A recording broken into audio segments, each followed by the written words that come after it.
বসন্ত শেষে গ্রীষ্মের সন্ধিক্ষণে চীনের প্রকৃতি এখন ধারণ করেছে এক অনন্য রূপ। প্রকৃতির রূপ বদলের খেলায় চীন এখন যেন এক জীবন্ত ক্যানভাস। ঋতু পরিবর্তনের এই সন্ধিক্ষণে দেশটির দিগন্ত জুড়ে ছড়িয়ে পড়েছে রঙের বৈচিত্র্য। কোথাও রক্তিম ফুলের সমারোহ, কোথাও বা মেঘ কুয়াশার মায়াবী চাদর। প্রকৃতি যেন তার সবটুকু উজাড় করে সাজিয়েছে এই বিশাল ভূখণ্ডকে।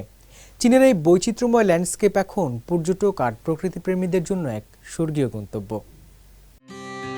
সিচুয়ানের অগ্নিঝরা কৃষ্ণচূড়া থেকে শুরু করে সিনচিয়াংয়ের বুনো ফলের বাগান, বসন্ত শেষে গ্রীষ্মের সন্ধিক্ষণে চীনের প্রকৃতি এখন ধারণ করেছে এক অনন্য রূপ। দক্ষিণ পশ্চিম চীনের সিচুয়ান প্রদেশের পাঞ্চিহুয়া শহরটি এখন পরিণত হয়েছে কৃষ্ণচূড়ার রঙে রক্তিম। এখানে ফুটেছে অগণিত ফিনিক্স ব্লজম বা কৃষ্ণচূড়া, যাকে অনেকে ফ্লেম ট্রি বা আগুনের গাছ বলে ডাকেন। মে মাস থেকে শুরু হওয়া এই ফুলের মৌসুম আগস্ট পর্যন্ত স্থায়ী হয়। শহরের অলিগলি থেকে শুরু করে চিনশা নদীর তীরবর্তী পাহাড়গুলো এখন টকটকে লাল রঙের চাদরে ঢেকে গেছে। নীল আকাশের নিচে এই গাঢ় লাল ফুলের সমারোহ যেন কোনো দক্ষ শিল্পীর আঁকা ক্যানভাস, যা স্থানীয় বাসিন্দা এবং পর্যটকদের মুগ্ধ করে ঘরের বাইরে টেনে আনছে। এদিকে চংছিং মিউনিসিপ্যালিটির ফিংচি কাউন্টিতে অবস্থিত কুথুং গিরিখাত বৃষ্টির পর এক অপার্থিব ও শান্ত রূপ ধারণ করেছে। ইয়াংজি নদীর বিখ্যাত থ্রি গর্জেসের অন্যতম এই গিরিখাতটি হালকা বৃষ্টির পর মেঘ ও কুয়াশায় ঢেকে যায়। পাহাড়ের চূড়া আর নদীর বুক চিরে যখন কুয়াশা ভেলা ভেসে বেড়ায়, তখন পুরো অঞ্চলটি এক রহস্যময় ও রাজকীয় রূপ নেয়।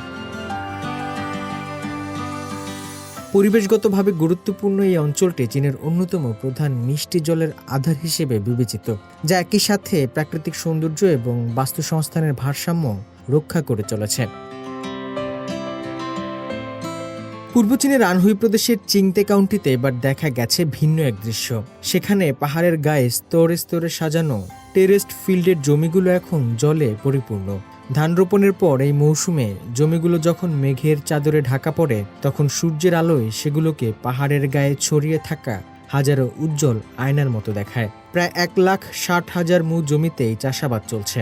স্থানীয় কৃষকরা মে মাসের শেষ নাগাদ ধানের চারা রোপণ সম্পন্ন করার লক্ষ্যমাত্রা নির্ধারণ করেছেন, যা এই অঞ্চলে একটি স্থিতিশীল এবং বাম্পার ফলনের আশা জাগিয়ে তুলছে। এই জলমগ্ন সোপানগুলোর দৃশ্য পর্যটকদের কাছে এক স্বপ্নীল আকর্ষণ হয়ে দাঁড়িয়েছে। উত্তর পশ্চিম চীনের সিনচিয়াং উইগুর স্বায়ত্তশাসিত অঞ্চলের ইলি ভ্যালিতে প্রকৃতির এক বিশাল ভাণ্ডার উন্মোচিত হয়েছে। থিয়ানশান পর্বতমালার গভীরে অবস্থিত এই উপত্যকাটি এখন বুনো আপেল ও ফলের গাছে ছেয়ে গেছে। সাদা আর গোলাপি ফুলের মেলা আর তার পেছনে তুষারাবৃত পাহাড়ের পটভূমি এক মহাকাব্যিক দৃশ্য তৈরি করেছে। এই উপত্যকাকে উদ্ভিদ বিজ্ঞানীরা লিভিং জিন ব্যাংক বলে অভিহিত করেন, কারণ এখানে 60টিরও বেশি বিরল প্রজাতির বুনো ফল গাছ প্রাকৃতিকভাবে টিকে আছে।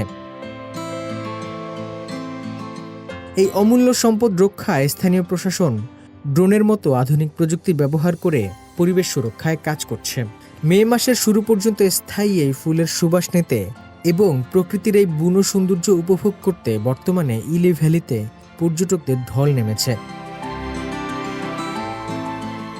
চীনের এই নয়নাভিরাম ল্যান্ডস্কেপগুলো কেবল মুগ্ধতাই এনে দেয় না, বরং মানুষ ও প্রকৃতির নিবিড় সম্পর্কের একটি জয়গান তৈরি করে।